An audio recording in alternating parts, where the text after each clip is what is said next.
Hello കൂട്ടുകാരെ, എല്ലാവർക്കും നമ്മുടെ യൂട്യൂബ് ചാനലിലോട്ട് സ്വാഗതം കേട്ടോ. അപ്പോൾ ഇന്ന് നമ്മൾ പറയാൻ പോണ ഒരു കഥയാണ് കേട്ടോ. നമ്മുടെ ഗിയർ ബോക്സ് 2 വർഷത്തിനുള്ളിൽ 2 പ്രാവശ്യം പൊളിഞ്ഞു. ആദ്യം നമ്മുടെ ഗിയർ ബോക്സ് പൊളിഞ്ഞത് ഏകദേശം ഒരു 35,000 കിലോമീറ്റർ ആയി കഴിഞ്ഞപ്പോഴാണ് കേട്ടോ. ഇതേ ഈ ജാക്കിപ്പുറത്ത് എത്തിക്കുന്ന വണ്ടിയാണ് കേട്ടോ നമ്മുടെ വണ്ടി, ആപ്പിൾ ക്ലാസിക് OBD 2 മോഡൽ.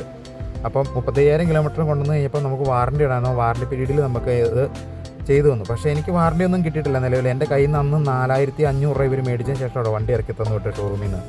ഇപ്പം നമ്മുടെ മെയിൻ കവറും പോയി.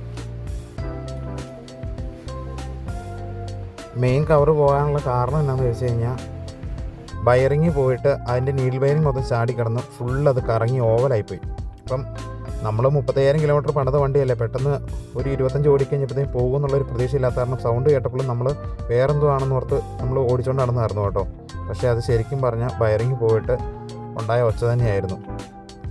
അപ്പം നമ്മുടെ ബയറിങ് പോയിട്ടുള്ള കവറിൻ്റെ അവസ്ഥയാണ് കേട്ടോ ഇത്. കണ്ടോ, ഏകദേശം തേങ്ങ ചിരണ്ടിയ പോലെയാക്കി വെച്ചേക്കാണ് ആ കവറിൻ്റെ ആ നീഡിൽ ബയറിങ് ഇടുന്ന പൊസിഷൻ. അപ്പോൾ ഇനി നമുക്കത് ലേത്തി കൊടുത്ത് ചെയ്യാനുള്ള സംവിധാനമൊക്കെ ഉണ്ട്. പക്ഷേ നമ്മൾ ചെയ്താലും എത്രത്തോളം ക്ലിയർ ആകുമെന്ന് അറിയത്തില്ല. കാരണം പുതിയ കവർ തന്നെ വാങ്ങിയിട്ടോ നമ്മൾ 2,800 രൂപ അടുത്ത് വിലയുള്ള കവറാണ് കേട്ടോ നമ്മൾ മേടിച്ചേക്കണേ. അതിന് ഒരു വാറണ്ടി ഇല്ല, നമ്മുടെ വാറണ്ടി എല്ലാം ഓൾറെഡി കട്ടായിപ്പോയി. അപ്പം അത് വാങ്ങി അതിൻ്റെ കൂടെ തന്നെ ഈ നീഡിൽ വയറിങ് കയറി ഉരഞ്ഞിട്ട് നമ്മുടെ ക്ലച്ചിനകത്ത് ഗിയറും പോയി. അപ്പം ക്ലച്ചിൻ്റെ ഗിയർ എന്ന് പറഞ്ഞാൽ ക്ലച്ചും ഗിയർ ബോക്സും ആയിട്ടുള്ള ഒരു കണക്ഷൻ വരുന്നിടത്ത് സംഭവമാണ് കേട്ടോ ക്ലച്ചിൻ്റെ ഗിയർ എന്ന് പറയുന്ന സംഭവം. അപ്പോൾ ആ സംഭവത്തിൽ ഈ കാണുന്ന ബയറിങ് പോയിട്ട് അതിനുള്ളിലെ നീഡിൽ മൊത്തം ചാടി ഫുള്ള് കംപ്ലൈൻ്റ് ആയി നമ്മുടെ ഗിയർ ബോക്സ്. പിന്നെ വേറെ ഫലചക്രങ്ങൾക്കൊന്നും വേറെ ഒരു കംപ്ലൈൻറ്റും വന്നിട്ടില്ല കേട്ടോ. ഇതാണ് ക്ലച്ചിൻ്റെ ഗിയർ എന്ന് പറയുന്ന സംഭവം. അതിനുശേഷം നമ്മൾ പണിയെടുത്ത് കഴിഞ്ഞപ്പോൾ ഏകദേശം 12,500 രൂപ കൊടുത്തേ പിന്നെ കേട്ടോ നമ്മൾ ഷോറൂമിൽ നിന്ന് ഈ വണ്ടി ഗിയർ ബോക്സ് പണിയും കഴിഞ്ഞ് നമ്മൾ ഇറക്കിയത്. അങ്ങനെ നമ്മൾ ഓടുന്ന വഴിയെന്ന് പറഞ്ഞാൽ ഇതുപോലത്തെ ഈ കട്ടർ റോഡുകളിൽ കൂടെ കൂടുതലായിട്ട് നമ്മൾ സഞ്ചരിക്കുന്നത്.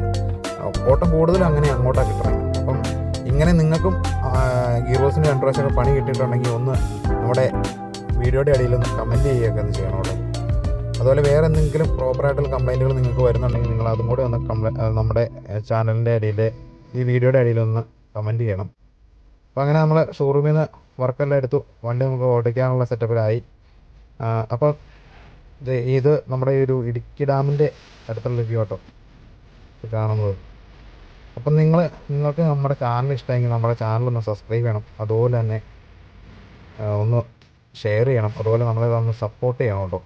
അപ്പം മറ്റൊരു വീഡിയോ ആയിട്ട് വീണ്ടും കാണുന്നവരെ എല്ലാവർക്കും ബൈ ബൈ.